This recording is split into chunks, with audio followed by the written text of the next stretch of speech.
Menga qara, ozgina bo'lsa ham insofing bormi? Qachon berasan qarzingni? Do'konni ham aylanib o'tibsan, meni ko'rsang ko'rmaganlikka olsan. Nima bo'pti o'zi, tinchlikmi? Umuman ishim yurishmayapti. Qo'limda bir so'm pulim yo'q. Ertangi pul tushsa, qarzimni olib beraman. Meni pulimni tezlashtirib xalqqa ber. Yugurib yururmaysan ketingdan hadib. Hop, oka. Akam kelyaptilar. Oramizdagi qarz bilmasinlar. Men o'zim olib chiqib beraman. Menga qara, senga bir hafta vaqt. Do'konda kutaman seni. Hop, oka. Abduxoda. Assalomu alaykum.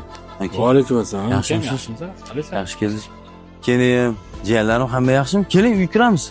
Rahmat. Bir zo'r xursandchiligim bor edi. Shuni birinchi bo'lib senga aytay dedim. Nima yangilik? Keyin bilan niyat qilib umraga pul yig'ib yurdik.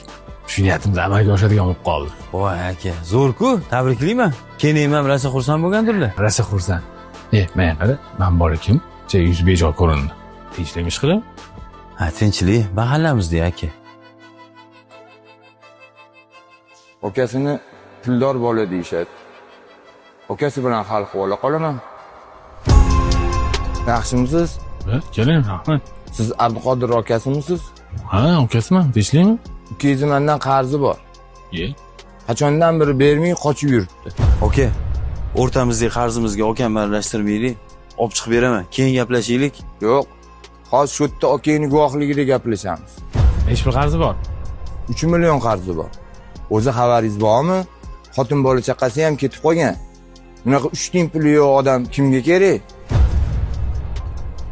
3 million mana qarzi? Men 4 million. Ukam boshqa bezovta qilma. Sog' bo'linglar. Men qara ukam. Boshingda shuncha muammoing bor ekan. Nega bir og'iz aytmading? Ukam, men pulni ol. Ishlaring to'g'rilab ol. Qasquz bo'lib yurmang. Yetmasa, mashinani ham sotamiz. Bu pulni siz keyin bilan umra ziyoratiga boraman deb qancha yil yig'gansiz? Ukam, men ziyoratim sensan. Rahmat aka, boringizga shukr.